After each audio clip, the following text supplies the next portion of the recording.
இன்றைக்கி எங்கள் அடுப்பறையில் என்ன சமையல்னு பார்க்கலாமா? இன்றைக்கி பார்த்திங்கன்னா ஃபஸ்ட் நான் ரசம் வைக்க போகிறேன்.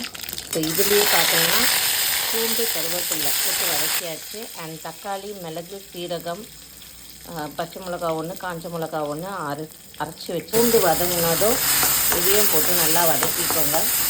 இதுலேயே நான் தேவையான உப்பு போட்டுட்டு இது வதங்கிடுச்சு. இப்போ நான் வந்து புளி பெருங்காயத்தூள் போட்டு கரைச்சி வச்சுருக்கேன்.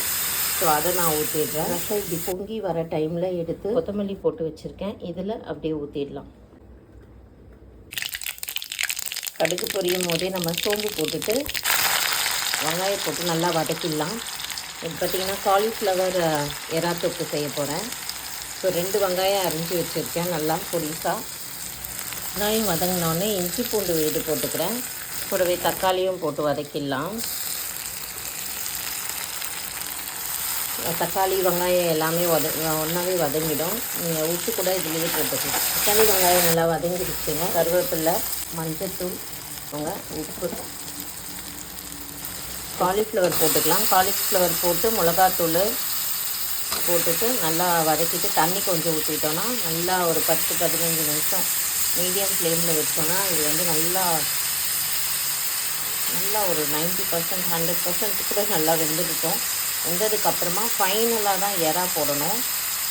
எறா போட்டுட்டு ஒரு 5 நிமிஷத்தில் ஸ்டாப் பண்ணி மிளகாத்தூள் போட்டுக்கலாம். இந்த மிளகாத்தூள் பார்த்திங்கன்னா கடையில் வாங்குறதுலாம் கிடையாது. நம்மளே மிளகா, தனியா, மிளகு, சீரகம் இதெல்லாம் போட்டு அரைப்போம்ல வீட்டில், அதுதான் இது நல்லா முழுகிற அளவுக்கு தண்ணி ஊற்றிக்கோங்க. கொஞ்சம் லைட்டாக தொக்கு இருந்தால் தான், ஏன்னா ரசம் மட்டும்தான் வச்சுருக்கேன். ஸோ தொக்கு இருந்தால் கொஞ்சம் பிசைஞ்சு சாப்பிட்டுக்கலாம். நடுவில் ஒரு வாட்டி கிளறி விட்டுக்கலாம். ஃப்ளவர் நல்லா வெந்துருச்சுங்க. இப்போ நம்ம எடுத்து வச்சுருக்க இந்த ஒரு 20 to 25 எறா தான் எடுத்து வச்சுருந்தோம். ஸோ அதை தான் இப்போ போட்டு இது போட்டதுக்கப்புறம் பார்த்திங்கன்னா ஒரு 5 to 8 மினிட்ஸ் இருந்தாலே போதும். எறா நல்லாவே வெந்துடும். எறா வந்து குக்கிங் டைம் கம்மி, இவங்க எல்லாருக்கும் தெரியும்ல. சரி, மூடிட்டு டிஷ் ரெடியானோன்னு பார்க்கலாம். சாதமும் சுட சுட ரெடி ஆயிடுச்சு. ரெடி ஆயிடுச்சுங்க. நம்ம ஒரு 10 மினிட்ஸ், ஒரு 8 to 10 மினிட்ஸ் பக்கம் எறா போட்டதுக்கப்புறமா இதை வச்சுருந்தோம். ஸோ இப்போ இது முடிஞ்சிடுச்சு, அவ்வளோதான். இல்லை கொத்தமல்லி போட்டு ஸ்டாப் பண்ணிடலாம்.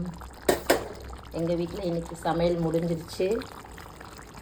ஸோ சாப்பிட வாங்க.